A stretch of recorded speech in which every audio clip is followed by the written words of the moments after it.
मां चंद्रघंटा की पौराणिक कथा। नवरात्रि के तीसरे दिन मां चंद्रघंटा की पूजा करने का विधान है। मान्यता है कि इस दिन मां चंद्रघंटा की विधिवत पूजा अर्चना करने से कष्ट और रोगों से मुक्ति मिलती है। आइए जानते हैं नवरात्रि के तीसरे दिन की कथा के बारे में। नवरात्रि का तीसरा दिन मां चंद्रघंटा को समर्पित है। इस दिन जो भी भक्त देवी के इस स्वरूप की विधिवत पूजा अर्चना करते हैं, उनको कष्टों और रोगों से मुक्ति मिलती है। शास्त्रों में मां चंद्रघंटा को कल्याण और शांति प्रदान करने वाला माना गया है। देवी दुर्गा के इस स्वरूप में माता के मस्तक पर घंटे के आकार का आधा चंद्रमा है। इसी वजह से मां को चंद्रघंटा कहा जाता है। मां चंद्रघंटा की पूजा करने से न केवल रोगों से मुक्ति मिल सकती है, बल्कि मां प्रसन्न होकर सभी कष्टों को हर लेती हैं। शारदीय नवरात्रि का तीसरा दिन 4 अक्टूबर को है। इस दिन मां चंद्रघंटा की पूजा अर्चना होगी। आइए जानते हैं मां चंद्रघंटा की कथा। मां चंद्रघंटा की पौराणिक कथा के मुताबिक माता दुर्गा ने मां चंद्रघंटा का अवतार तब लिया था जब दैत्यों का आतंक बढ़ने लगा था। उस समय महिषासुर का भयंकर युद्ध देवताओं से चल रहा था। दरअसल महिषासुर देवराज इंद्र के सिंहासन को प्राप्त करना चाहता था। वह स्वर्गलोक पर राज करने की अपनी इच्छा पूरी करने के लिए यह युद्ध कर रहा था। जब देवताओं को उसकी इस इच्छा का पता चला तो वे परेशान हो गए और भगवान ब्रह्मा, विष्णु और महेश के सामने पहुंचे। ब्रह्मा, विष्णु और महेश ने देवताओं की यह बात सुनकर क्रोध प्रकट किया और क्रोध आने पर उन तीनों के मुख से ऊर्जा निकली। उस ऊर्जा से एक देवी अवतरित हुई। उस देवी को भगवान शंकर ने अपना त्रिशूल, भगवान विष्णु ने अपना चक्र, इंद्र ने अपना घंटा, सूर्य ने अपना तेज और तलवार और सिंह प्रदान किया। इसके बाद मां चंद्रघंटा ने महिषासुर का वध कर देवताओं की रक्षा की। शास्त्रों में मां चंद्रघंटा को लेकर यह कथा प्रचलित है।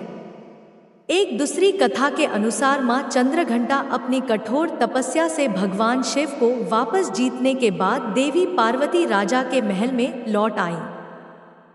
राजा हिमवान और देवी मैनावती अपनी पुत्री को अपनी तपस्या में सफल देखकर बहुत प्रसन्न होते हैं।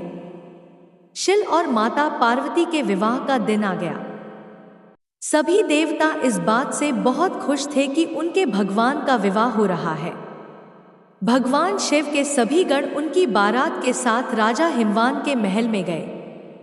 वह तो भोलेनाथ हैं, उनका नाम ही शिव है, जो शुभता को धारण करते हैं।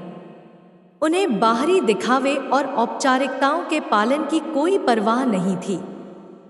वह जैसे थे वैसे ही विवाह के लिए आगे बढ़े। वासुकी और तक्षक जैसे सबसे भयानक सांपों के साथ उनकी माला, कंगन, कमरबंद और बालियां थी। उनके बाल उलझे हुए थे और उनका पूरा शरीर शमशान की राख में ढका हुआ था। उन्होंने अपने 5 सिर प्रकट किए। वह प्रभावशाली, उग्र और तीव्र दिख रहे थे।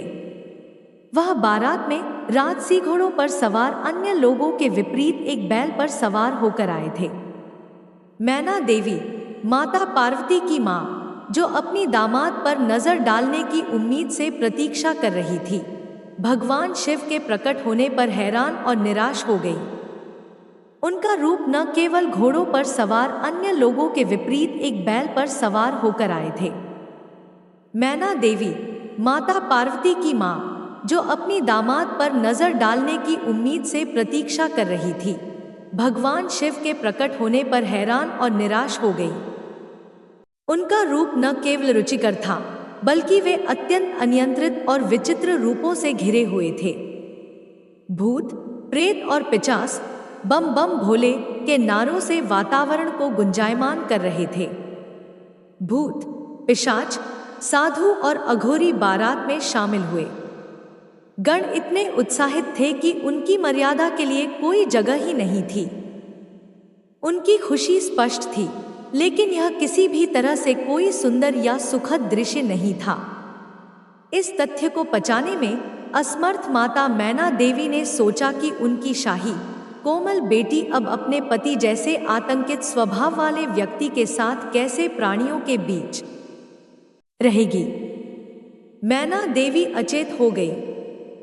देवी पार्वती ने शिव तत्व को गहराई से आत्मसात कर लिया था और जैसा कि हमने उनके ब्रह्मचारी रूप में देखा, वह सप्त ऋषियों के लिए शैव सिद्धांत की गुरु भी थी। फिर भी अपनी पूरी करुणा के साथ उन्होंने एक मां के रूप में मैना देवी की दुर्दशा को समझा और वह भोलेनाथ को शांत होने और विवाह के लिए एक सुखद स्वरूप प्रस्तुत करने के लिए मनाने के लिए गई। देवी पार्वती ने स्वयं शिव जी के तीव्र रूप से मेल खाने के लिए क्षण भर के लिए उग्र रूप धारण कर लिया। उनके 10 हाथों में विभिन्न शस्त्र थे और उनके मुकुट पर एक घंटी के आकार का चंद्रमा था। देवी के इस रूप को चंद्र घंटा रूप में पूजा जाता है। मां के इस रूप ने भगवान में पूजा जाता है। मां के इस रूप ने भगवान शिव के रौद्र रूप को शांत किया और उनके उपद्रवी गणों को वश में किया। चंद्र घंटा के उग्र और तेजस्वी रूप को मानते हुए मां ने शिव जी से शांत रूप धारण करने का आग्रह किया, जिस पर वह तत्पश्चात सहमत हो गए। उनके अनुरोध पर शिवजी ने अपना भयानक रूप त्याग दिया और भगवान विष्णु को सबसे आकर्षक दूल्हे के रूप में उनका श्रृंगार करने दिया। भगवान शिव को इस रूप में चंद्रशेखर या सुंदरेश्वर के नाम से जाना जाता है। भव्य विवाह के बाद देवी पार्वती एक शालीन नई दुल्हन के रूप में भगवान शिव के साथ गई। भगवान शिव अभी भी ध्यान में डूबे रहते थे और देवी पार्वती हर दिन उनकी गुफा को साफ करती और उनकी सभी जरूरतों का प्रेम से ख्याल रखती थी। धीरे धीरे देवी पार्वती ने कैलाश पर अपना नया घर स्थापित कर लिया। इस बीच तारकासुर बेचैन हो रहा था। अब तो शिव और उनकी शक्ति एकजुट हो गए थे, इसीलिए तारकासुर भयभीत था।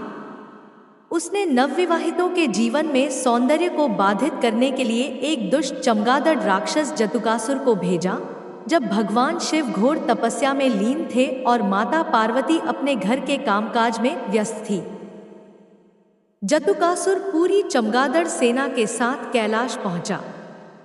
जतुकासुर और उसकी चमगादड़ सेना ने आकाश को केवल अपने पंखों से ढक लिया था। उन्होंने मां पार्वती के नव सजाए घर को उजाड़ना शुरू कर दिया। अभी भी एक संकोची दुल्हन और राक्षसों और असुरों के तरीकों में मां पार्वती ने शक्तिशाली नंदी की मदद लेने का फैसला किया, लेकिन नंदी जी कहीं नहीं मिले।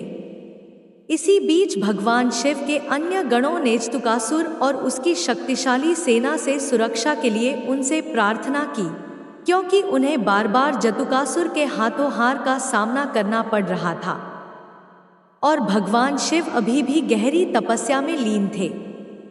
तब माता पार्वती स्वयं शिव जी से मिलने गई। उन्होंने शिव जी से इस स्थिति से बाहर निकलने का मार्गदर्शन करने के लिए विनती की। फिर भी अपने तप से विचलित न होते हुए भगवान शिव ने उन्हें भीतर से सशक्त करने का निर्णय लिया। भगवान शिव अपनी साधना में लीन थे। तभी माता पार्वती को जतुकासुर से स्वतंत्र रूप से लड़ने की प्रेरणा मिली। उन्होंने अकेले जतुकासुर से युद्ध करने का फैसला किया। वह गुफा से बाहर निकली और उन्होंने देखा कि आकाश में अभी भी अंधेरा था, जो कि चमगादड़ के पंखों से ढका हुआ। उन्होंने चंद्रदेव से प्रार्थना की कि वह उनके लिए युद्ध के मैदान को रोशन करने के लिए उनके माथे पर विराजमान हो। युद्ध के मैदान में उनकी सहायता करने के लिए हिमालय के भेड़ियों का एक झुंड दौड़ा। देवी पार्वती को जल्द पता चल गया कि जतुकासुर आकाश में चमगादड़ द्वारा सक्रिय था, इसीलिए वह युद्ध के मैदान में एक विशाल घंटा लेकर आई। घंटी इतनी जोर से बजी कि चमगादड़ से आसमान साफ कर दिया।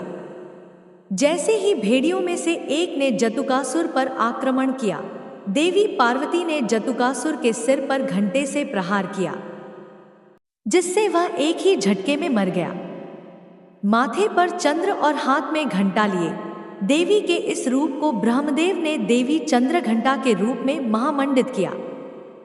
प्रिय श्रोताओं, यह कथा इस बात का प्रतीक है कि अपने अंदर की शक्ति को पहचानने के लिए हमें देवी प्रेरणा की आवश्यकता है। जैसे कि भगवान शिव ने माता पार्वती को बताया, चंद्रघंटा के रूप में युद्ध करके पास मौजूद अपार शक्ति का एहसास कराने के लिए। घंटे के आकार के अर्ध चंद्र से सुशोभित सुनहरे रंग वाली और दभुजाओं वाली वह सुनहरे शेर पर सवार है।